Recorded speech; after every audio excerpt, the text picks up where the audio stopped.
యాకోబు 4వ అధ్యాయము 1 నుండి 10 వచనములు. ప్రార్థన. పరలోకపు తండ్రి, పరవాసము నీ చేతిలోనే ఉన్నది, భూవాసము నీ చేతిలో ఉన్నది, నిత్యవాసము నీ చేతిలోనే ఉన్నది, ఉపవాసము నీ చేతిలోనే ఉన్నది, పరవాసము నిత్యవాసము అనగా మేము పరమునకు వచ్చిన తర్వాత పరవాసము, మేము భూలోకములోనే ఉండి ఇతర దేశములకు సువార్త పని మీద వెళ్ళినప్పుడు అది భూలోకవాసము అనగా ఇక్కడే మేముండి మా స్వస్థానములోనే నివసించేది. మేము పరలోకమునకు వచ్చిన తర్వాత అది నిత్యవాసము. అయితే ఇక్కడే నీ సన్నిధిలో గడుపునది ఉపవాసము. మేము ఎప్పుడైనా సరే నీతోనే ఉండినట్లు ఇవన్నీ అనగా భూవాసము, పరవాసము, నిత్యవాసము, ఉపవాసములన్నీ నీ చేతిలోనే ఉన్నవి. గనుక మాకు నిర్విచారము. ఎందుకనగా అన్నిటిలో నీవున్నావు. కాబట్టి అనేక వందనములు. మరలా ఈ సాయంకాలము ఉపవాసమును గురించి కొద్దిగా మాట్లాడుకొనబోచున్నాము. నీ సన్నిధి వాసము మాకు తోడై ఉండునుగాక. మేము అక్కడకు వచ్చిన తర్వాత ఇది మీకు పరవాసమగును, అది మాకు నిత్యవాసమగును. అబ్రహాము యొక్క చరిత్రలో పరవాసము అని ఉన్నది. అప్పుడది పరమునకు వేరై ఉన్న భూలోకవాసమే. ఇప్పుడు మేము అబ్రహాము పరవాసములో ఉన్నట్టు ఈ లోకములో పరవాసములో ఉన్నాము. మేము ఉపవాసము చేయనప్పుడు పరలోక నిత్య నివాసము చేసినట్లే మేము అక్కడకు వచ్చినప్పుడే నీవు మాకు స్పష్టముగా కనబడదువు.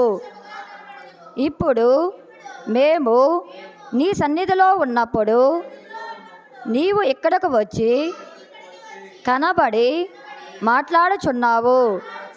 గనుక ఎక్కడైనా నీవే, అక్కడైనా నీవే. ఓ త్రిత్వదేవా, నీకనేక వందనములు. ఆమేన్. స్తుతి ప్రార్థన. తండ్రి, నీకనేక వందనములు.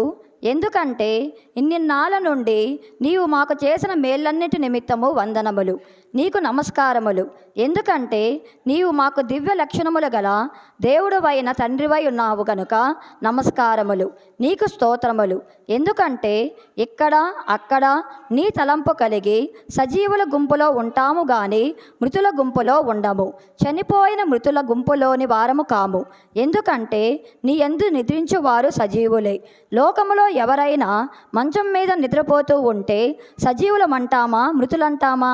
అలాగే నీ యందు నిద్రించే భక్తులందరూ సజీవులే గాని మృతులు కారు. నీ వాక్యములో రాయబడినది ఏమని? నీవు సజీవులకు దేవుడువు కానీ మృతులకు దేవుడు కావు అని రాయబడి ఉన్నది. మేము జీవించినా నీ వరమే, చనిపోయినా నీ వారమే. ఒక స్వంత మాట కల్పించుకున్నాము, అది బైబిల్లో లేదు. అదేదంటే మేము పాపములో పడిపోయినను నీ వారమే, పాపములో నుండి లేచినాను నీ వారమే. ఉదాహరణ, ఒక తండ్రి యొక్క కుమారుడు బురదలో పడినను తండ్రి కుమారుడే, ఆ అబ్బాయి కడగపడిన తర్వాత కూడా తండ్రి కుమారుడే. అట్లే మేము నీ ఆజ్ఞలకు విరోధముగా ఉంటే నీవు శిక్షిస్తావు కానీ వెంటనే రక్షిస్తావు. శిక్ష యొక్క ఉద్దేశము రక్షణే. ఇవన్నీ తలంచుకొని నీకు స్తోత్రము స్తోత్రము, జయము జయం అని స్తుతించుచున్నాము. ఈ స్థుతులు మా స్వంతముగా చేస్తే వట్టివే గాని నీ కుమారుని ద్వారా నీ యొద్దకు రవాణా చేస్తున్నాము గనుక అవి దేవదూతల స్థుతులు, ప్రసిద్ధికెక్కిన గొప్ప స్థుతులుగా ఉండును.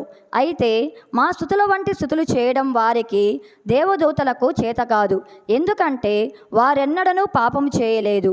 ఈ స్థుతులను చేయుటకు మేమే తగిన వారము. ఈ స్థుతులు మేము చేయగలిగితే వాటిని పరలోకపు తండ్రి వింటే ఆయన పరమానంద భరితుడగును అని మాకు తెలియను. దేవదూతల స్తుతి పరలోక గడప కమ్ములు కదిలించే బలమైన స్తుతి. మా స్థుతులు కృతజ్ఞతతో నిండుకొనిన స్థుతులు. మా స్థుతులు నీ కృపను తలంచుకొని కృతజ్ఞతతో తలవంచుకొని చేసే స్థుతులు. దేవదూతల స్థుతులు నీ మహిమను తలంచుకొని నీ గొప్పతనమును తలంచుకొని చేయి స్థుతులు. గనుక మా స్థుతులు పరలోక వాస్తవ్యులకు దూతలకు చూపించుము అని వేడుకుంటున్నాము. మా స్థుతులు భూతాలను సైతానును చూస్తాయి గనుక అవి హడలిపోతాయి. వాటికి పుట్టగతులు లేవు గాని మొండితనముండును. భయపడను గాని అప్పుడప్పుడే గాని పూర్తిగా భయపడవు. ఈ స్థుతులు త్వరగా రానయ్యున్న యేసు నామమున అంగీకరించుము. ఆమేన్. మొదటిది ఏలా యొక్క ఉపవాసము మన శక్తిని మించినది. రెండవది మోషే యొక్క ఉపవాసము మన ఊహకు మించినది. మొదటిది ఏలియా అడవిలో నడుస్తూ చేసిన ఉపవాసము దేవుని తలంచుకొని చేసెను. మోషే దేవుని యొక్క ముఖకాంతి ముఖము చూస్తూ ఉపవాసము చేసెను. అప్పుడు మోషేకు వేరొక తలంపు దైవికము కాని చిన్న తలంపు వస్తేనే భస్మమైపోయి ఉండెను. దేవదాసయ్య గారు కూడా కండ్లకు గుడ్డ కట్టుకొని మోషే ఉన్నట్లు దేవుని మహిమలో ఉండెరి. కండ్లకు ఎందుకు గుడ్డ కట్టిరి? బాహ్య లోకం చూడకుండా అనగా లోకము కనబడకుండా గంతలు కట్టుకొనిరి. ఉగ్గ పెట్టి కనిపెట్టిరి గనుక తండ్రి కుమార పరిశుద్ధాత్ములను ఈ ముగ్గురు అక్కడ ఉందురు. అది మోషే గుడారము వంటిది, అనగా సన్నిధి గుడారము. పూర్వకాలములో మోషే గుడార సన్నిధిని ఏర్పరిచెను. అది మోషే బహు సంతోషము బహు మహిమ ఆనందము కలిగించినది. గనుక ఇశ్రాయేలీయులు మాకింత ఐశ్వర్యం ఇచ్చినావు అని గర్వించిరి. అది తప్పు కాదు. మోషే ఉపవాసము అయ్యగారు కూడా చేసిరి. కండ్లకు గుడ్డ కట్టుకొని మహిమలోనికి వెళ్ళిరి. లేని ఎడల కండ్లు పగిలిపోవును. ఉగ్గ పెట్టుకొని ఉన్నారు. మోషే ఏలే యొక్క ఉపవాసము మన శక్తికి ఊహకు మించినది గాన యేసు ప్రభు యొక్క ఉపవాసము మనకు సరిపోయింది. ఎందుకంటే ఆయన మనిషి యొక్క వరసలోనికి వచ్చి నిలబడ్డాడు గనక. ఎందుకంటే యేసు ప్రభువునకు దైవత్వం ఉన్నది, మనుష్యత్వము ఉన్నది గనుక మనకు సరిపోయినది. మనకు సరిపోయేటట్లు సరిపుచ్చుటకు ప్రభువు వచ్చెను. ఆయన రిక్తుడై వచ్చెను అను మాటకు భావమిదే, అనగా దైవత్వము అక్కడనే ఉంచి ఈ మనుష్యత్వములోనికి ఎంత దైవత్వము కావలెనో అంతే ఉంచెను. ఎందుకంటే మన విషయమై చేయవలసిన పనులు మనుష్యత్వము చేయవలెను గాని ఒక దైవత్వముతోనే చేయరాదు. ఒక దైవత్వముతోనే కాదు, లేదా ఒక మనుష్యత్వముతోనే కాదు, రెండునూ ఉండి రెండూ సమానములుగా చేయవలెను. అందుచేత ఆయన ఉపవాసము వలె, అనగా ప్రభువు చేసిన ఉపవాసము వలె అన్నము నీరు లేకుండా ఉపవాసము వలె అన్నము నీరు లేకుండా చేయవలెను. ఎవరైనా అలా చేయగలరా? ప్రభువు సెలవిస్తే చేయవచ్చును. శేషారత్నమ్మ 90 దినములు ఉపవాసము ఎట్లు చేసెను? అది మనకు గొప్పది కానీ అది మన సిద్ధాంతమునకు తప్పు. ఎందుకనగా ఆమె తన భర్త మీద కోపము చేత అతని మారు మనసు కొరకు అన్ని దినములు ఉపవాసము చేసెను. విసిగి బ్రతుకు చాలించుకొనుటకు ప్రాణహత్య కొరకు ఉపవాసము చేసినది. భర్త కిటికీ గుండా నీళ్లు ఇస్తే త్రాగి ఉపవాసం ఉన్నది. నోరు తడుపుకొని చేసింది. ఎవరూ కూడా ఆమె వలె 90 దినములు ఉపవాసం చేయకూడదు. చిక్కిపోతారు, చచ్చిపోతారు. ప్రభువు వలె 40 దినముల ఉపవాసము చేయమని రాయబడలేదు గనుక ఎవరునూ చేయరాదు. సాధు సుందర్ సింగ్ అలాగు 40 దినములు ఉపవాసం చేయ ప్రయత్నించినాడు. చివరకు చిక్కినాడు. నడవలేకపోయిన వారు ఆ తర్వాత నేలను పడిపోయారు. మరలా భోజనము చేసి బలము తెచ్చుకొనెను. యేసు ప్రభు యొక్క దైవత్వము ఆదాము హవ్వలలో ఎంతవరకు దైవత్వం ఉన్నదో అంత దైవత్వము రెండవ ఆదామైన క్రీస్తు తనలో ఇముడ్చుకున్నాడు. అదే తగ్గించుకొనెను అను మాటకు అర్థము. ఉదాహరణ, 2 కోపాలు ఉన్నవనుకోండి. కుడివైపున ఉన్న కోపాలో దైవత్వం ఉన్నదనుకోండి, అందులో క్రీస్తు యొక్క దైవత్వం ఉన్నదనుకోండి. ఎడమ ప్రక్కనున్న కోపాలో క్రీస్తు యొక్క దైవత్వముతో సమాన కొలత వచ్చే మనుష్యత్వం ఉన్నది. ఇప్పుడు ఈ 2 సమానమైనవి గనుక ఆదాము అవ్వలు ఆ సైతానును ఏ రెండింటితో జయించలేకపోయిరో అది చూచి ప్రభువు ఆ కొలత ప్రకారము ఆ 2ను ధరించి సైతానుతో పోరాడి జయించెను.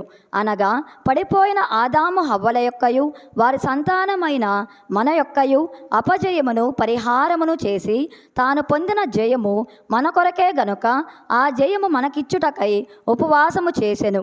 యేసు ప్రభువు ఎందుకు ఉపవాసము చేసెను? ఆదాము హవ్వలు ఉపవాసము లేకుండా సైతాన్ను జయించవలసింది, కానీ వారు అలాగు చేయలేనందున ఇప్పుడు మనుషులందరూ ఉపవాసము చేసి బలము పొంది సైతానును జయించవలెను. అందుకని అది మాదిరి చూపించుటకు ప్రభువు ఉపవాసముండి జయించెను. కథ: ఏదోను తోటలో మంచి చెట్లున్నవి. దేవుడు దాని పండ్లు తినమన్నాడు. అవి తింటే పర్వాలేదు.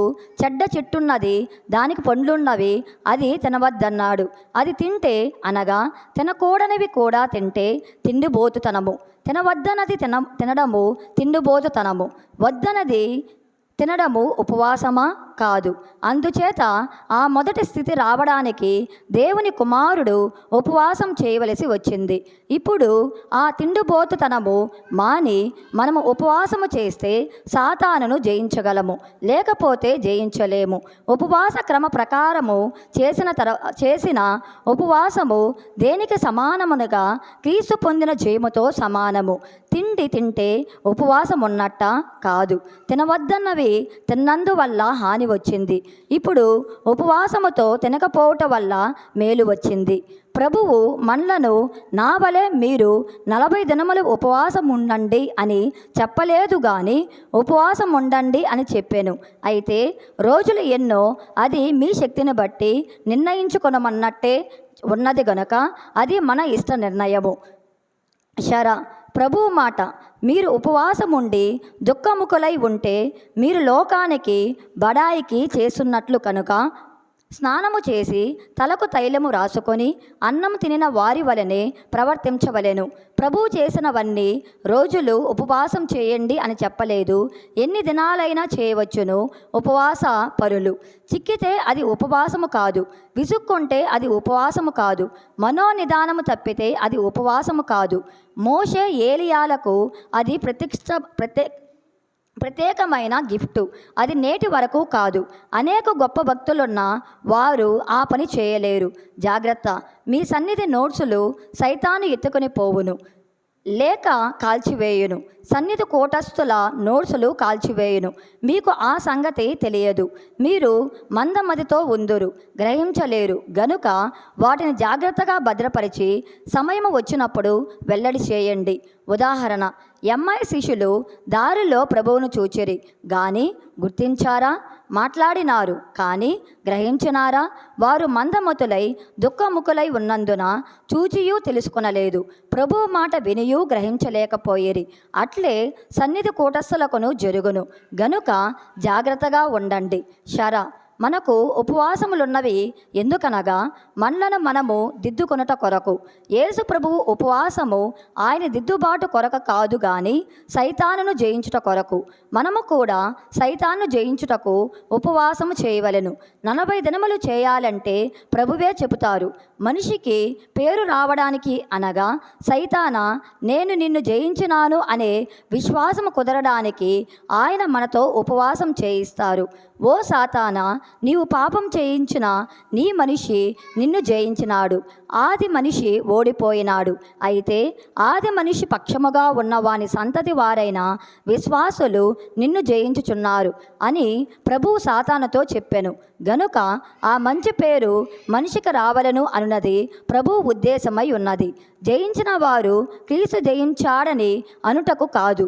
మనిషే అనగా నేను కూడా జయించినాడనే పేరు సంపాదించుకొనుట కొరకు ఉపవాసం ఉండవలెను. యేసు ప్రభువు ఉపవాసం చేసినప్పుడు పిశాచి ప్రక్క నుండి చూచినాడు గాని దగ్గరకు రాలేదు. ఆయన అంతటి ఉపవాస దీక్షలో ఉన్నారు. అలాగే మీరును ఉపవాస దీక్షలో ఉంటే సైతాను రాదు. దీవెన.